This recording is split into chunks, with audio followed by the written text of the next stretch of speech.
Hi friends, எல்லாருக்கும் வணக்கம் and welcome to our channel. இன்னைக்கு நம்ம சேனல்ல ரவா புட்டிங் எப்படி செய்யலாம்ங்கறத பார்க்க போறோம். வாங்க அது எப்படி செய்யலாம்ங்கறத பார்க்கலாம். அதுக்கு 1/4 கப் ரவை, 1/2 கப் சர்க்கரை, 2 டம்ளர் பால், 2 முட்டை, கொஞ்சமா நெய் எடுத்துக்கங்க. ஃபர்ஸ்ட் நம்ம கேரமல் ரெடி பண்ணிக்கலாங்க. அதுக்கு ஒரு panல 2 ஸ்பூன் சர்க்கரை சேர்த்து கொஞ்சமா தண்ணி ஊத்தி அதை நல்லா கரைச்சுக்கலாங்க. சர்க்கரையை நல்லா கைவிடாமல் கிளறிக்கிட்டே இருக்கலாங்க, இல்லைன்னா அடி பிடிச்சிரும். அது நல்லா உருகி ப்ரௌன் கலரில் வர வரைக்கும் அடுப்புலேயே வச்சுக்கலாங்க. நல்லா உருகி இந்த மாதிரி வந்தோடனே எந்த பாத்திரத்தில் நம்ம புட்டிங் செய்ய போகிறோமோ அதில் கொஞ்சமாக நெய் தடவி அதில் சேர்த்திக்கலாங்க. சேர்த்திட்டு எல்லா பக்கமும் நல்லா பரப்பி விட்டுக்கலாங்க.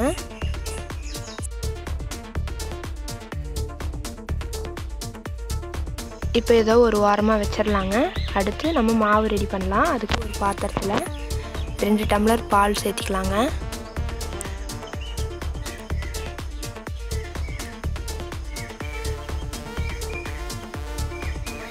பால் நல்லா கொதிச்சு வரட்டும்.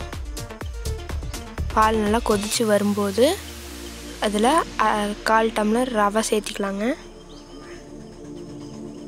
சேர்த்து எல்லாத்தையும் நல்லா மிக்ஸ் பண்ணிக்கலாம்.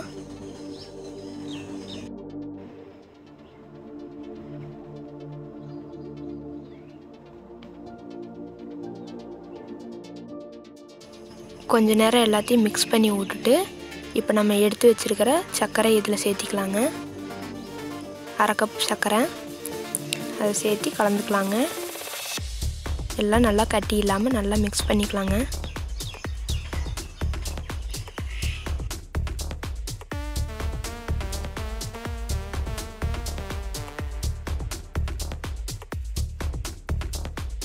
எல்லாம் மிக்ஸ் பண்ணிவிட்டு இப்போ நம்ம எடுத்து வச்சுருக்கிறதுல ஒரு ஸ்பூன் நெய் சேர்த்திக்கலாங்க. சேர்த்து அதையும் நல்லா மிக்ஸ் பண்ணிக்கலாம்.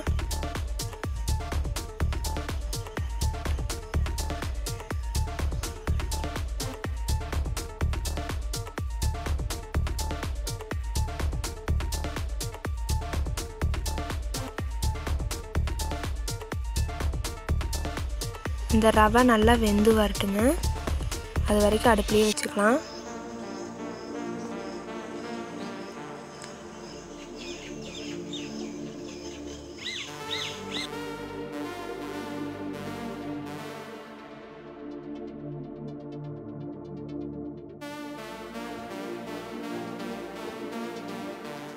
அவ்வளோதாங்க, ரவை நல்லா வெந்துருச்சு.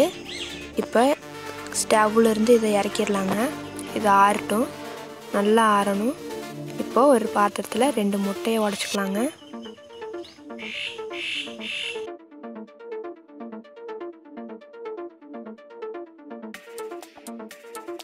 அதை ஒரு ஸ்பூன் வச்சு நல்லா மிக்ஸ் பண்ணிக்கலாங்க. நல்லா கலந்து விட்டுக்கலாம்.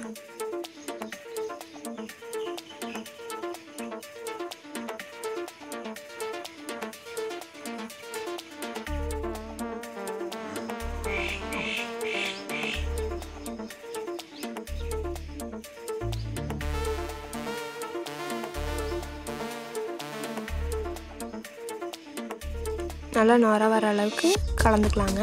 இப்போ அந்த நம்ம வேக வச்சுருக்கிற மாவை இதில் சேர்த்து கட்டி இல்லாமல் நல்லா கரைச்சிக்கலாங்க.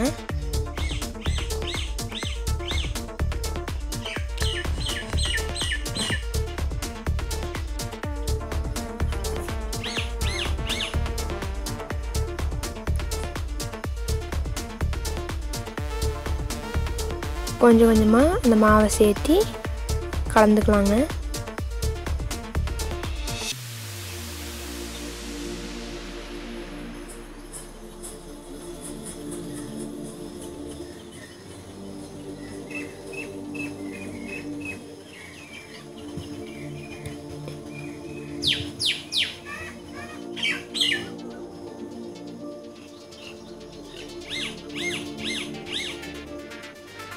எல்லாத்தையும் நல்லா கட்டி இல்லாமல் கரைச்சி எடுத்துக்கலாங்க.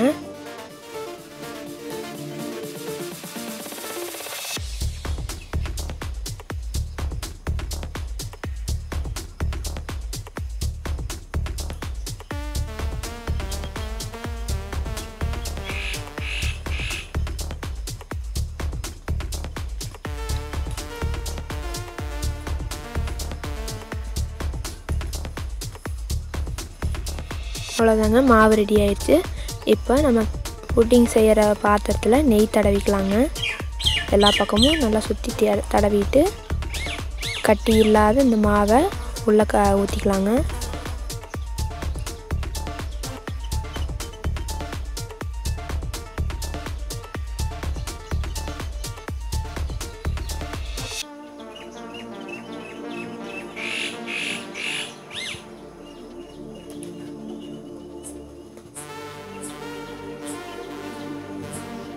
மாவை ஊற்றியாச்சு. இப்போ ஒரு இட்லி பாத்திரத்தில் தண்ணி ஊற்றி ஒரு ஸ்டாண்டு வச்சு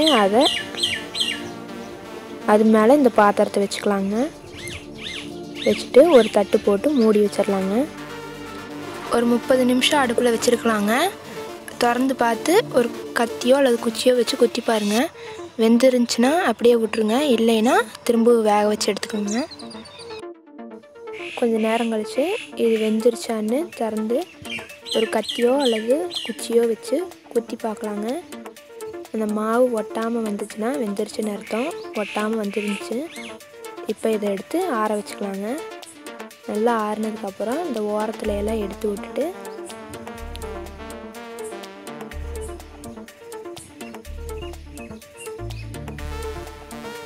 ஒரு பிளேட்டுக்கு மாற்றிக்கலாங்க.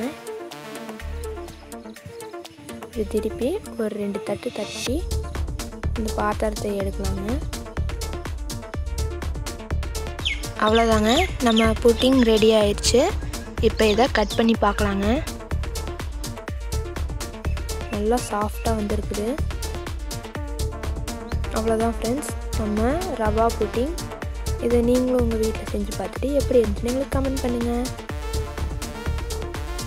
இந்த வீடியோ உங்களுக்கு பிடிச்சிருந்துச்சுன்னா லைக் பண்ணுங்கள், உங்கள் ஃப்ரெண்ட்ஸுக்கு ஷேர் பண்ணுங்கள். மறக்காமல் கிரியேட்டிவ் லைஃப் ஸ்டைல் தமிழ் சேனலை சப்ஸ்கிரைப் பண்ணிக்கங்க. பக்கத்தில் இருக்கிற பெல் ஐக்கானை கிளிக் பண்ணிக்கோங்க. Thank you friends.